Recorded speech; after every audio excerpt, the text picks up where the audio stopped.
Today, I am going to tell you a true story. A story so shocking that many people find it hard to believe after hearing it. It leaves people surprised, disturbed, and deeply worried that such things could happen in the real world. This is a story where wealth, power, and exploitation were deeply connected. A story that challenges what many people believe about justice and influence. For an ordinary person, it may sound impossible, like something from a dark movie or hidden history. But this is not fiction. This is a bitter reality that the world has had to face. I don't ever slow up, no I don't take shit. I got no love for the fakeness. If you wanna play tough and wanna hate this, I'll always show up. I don't ever slow up, no I don't take shit. I got no love for the fakeness. If you wanna play tough and wanna hate this, I'll always show up and make a statement. I don't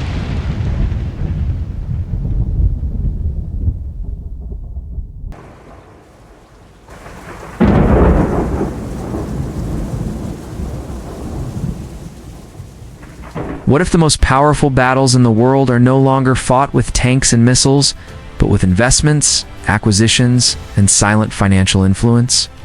What if behind major infrastructure projects, fast-growing tech companies, and critical energy assets, there are global investment giants shaping the direction of entire economies? Today, we are looking at 3IATLAS, a name that may not appear in daily headlines like governments or military alliances. It operates in a world where billions of dollars move across borders every year. Some believe firms like this are simply investors seeking profit. Others argue that when financial institutions gain stakes in strategic industries, the story becomes much bigger than business. So why are certain countries paying close attention?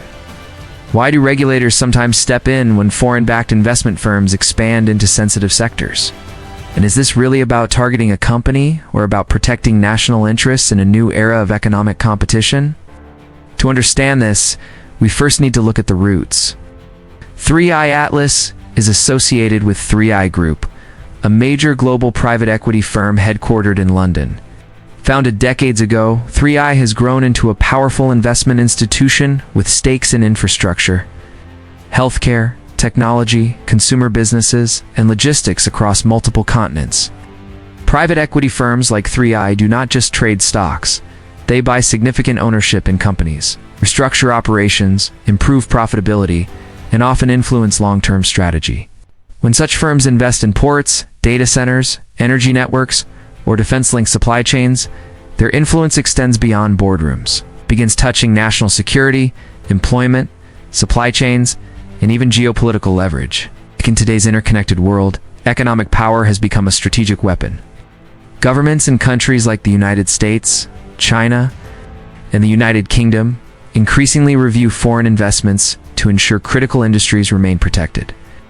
This does not automatically mean hostility or conspiracy. It reflects a global shift toward economic nationalism. After financial crises, pandemics, and rising geopolitical tensions, nations are more cautious about who owns what inside their borders. When a global firm expands aggressively across strategic sectors, questions naturally follow. Who ultimately benefits? Where does influence begin and end? And in a crisis, who controls the decision-making? This video is not about accusing or defending 3IAs. It is about understanding the broader picture, how modern financial institutions operate, why governments sometimes appear wary, how economic strategy has become one of the most powerful tools in global competition. By the end of this discussion, you will see that the issue is not simply about one company being targeted, but about how money, influence, and national security intersect in the 21st century. To understand 3i Atlas, we must first understand the world of private equity. Unlike public companies that trade shares openly on stock exchanges, private equity firms operate behind the scenes. They raise capital from investors, buy major stakes in companies, restructure them, and aim to increase their value over time. One of the most established names in this industry is 3i Group, headquartered in London. Over decades, it has expanded its footprint across Europe, North America, and Asia. Private equity firms are not just financial traders. They often become deeply involved in management decisions, operational restructuring, and long-term strategic planning. This gives them real influence. When such firms invest in logistics networks, healthcare providers, digital infrastructure, or renewable energy systems, they don't just generate returns, they shape economic ecosystems. As globalization accelerated, firms like 3i grew alongside multinational corporations, benefiting from cross-border investments in open markets. But with growth came scrutiny. The larger the portfolio, the more sectors touched, the more questions arise about influence and control. In today's geopolitical climate, financial power is increasingly viewed as strategic power. The rise of private equity represents a shift in how economic influence is exercised, not through direct ownership by states, but through complex global capital networks that quietly shape industries. The term 3IATLAS reflects the global scale and strategic reach associated with 3i Group and its diversified investment approach. While Atlas may symbolize strength and global coverage, the core structure remains that of a private equity powerhouse. The firm invests in mid-market companies, infrastructure assets, and long-term growth sectors. These include transportation hubs, energy distribution systems, consumer brands, digital services, and healthcare providers. When a firm like this acquires a controlling stake in a company, it gains board-level authority and operational influence. That means strategic decisions, expansion, mergers, supply contracts. Restructuring may reflect global investor priorities, rather than purely local considerations. This is not unusual in global capitalism, but it becomes sensitive when the sectors involved are critical to national functioning. For example, infrastructure investments may include ports, power grids, or telecommunications backbones. In times of stability, this is seen as efficient capital allocation. The lines between economic and strategic policy sometimes blur. If diplomatic tensions rise between major powers, financial assets may become leverage points. Sanctions regimes can freeze assets. Regulatory barriers can block acquisitions. This environment increases sensitivity around global investment giants. 3i Atlas operates in a world where financial decisions are increasingly interpreted through geopolitical lenses. Even purely commercial moves may attract political debate. In this context, targeting may not mean hostility, but heightened vigilance. Media plays a powerful role in shaping public perception. Large investment firms can appear mysterious because they operate away from consumer visibility. Unlike tech giants with recognizable products, private equity firms work behind corporate structures. When news headlines mention foreign ownership of infrastructure, public concern grows. Narratives can frame investment either as economic growth or as external control. Social media amplifies fears quickly. Complex financial arrangements are often simplified into dramatic claims. For companies like 3IATLAS, perception matters as much as reality. Transparency, regulatory compliance, and communication become critical. In many cases, scrutiny is fueled more by misunderstanding than by evidence of wrongdoing. But perception influences policy, and policy shapes operational freedom. Are countries truly targeting 3IATLAS?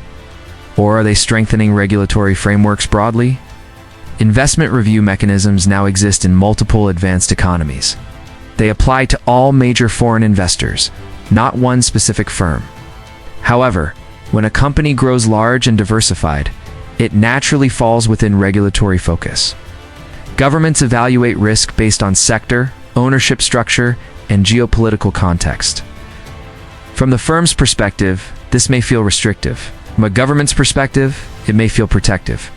Both sides operate under different priorities, profit versus security. The tension is systemic rather than personal. Looking forward, the intersection of finance and geopolitics will only intensify.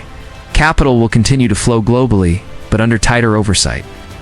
Firms like 3i Atlas must adapt to transparency demands and political sensitivities. Governments must balance economic growth with national protection. The world is not moving toward isolation, but toward cautious interdependence.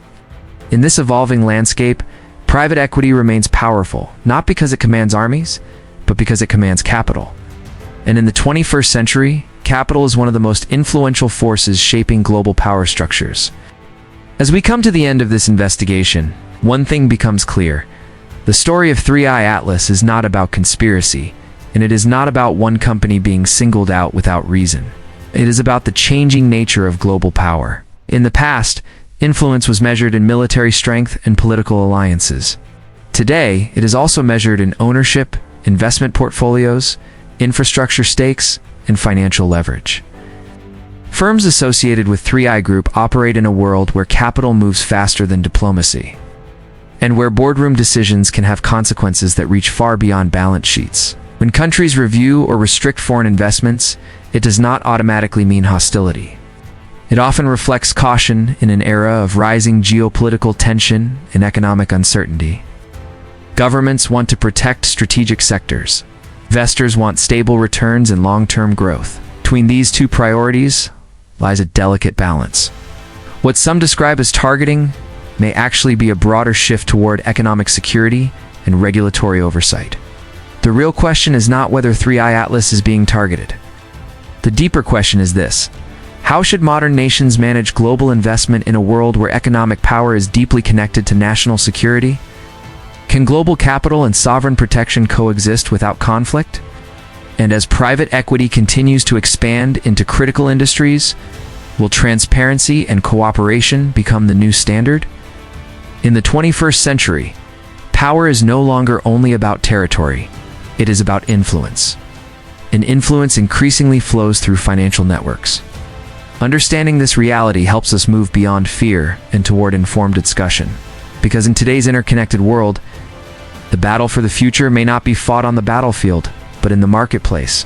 Friends, this video was prepared for education and truly correcting information and knowledge. If you like this video, please follow and subscribe for our favorite comments.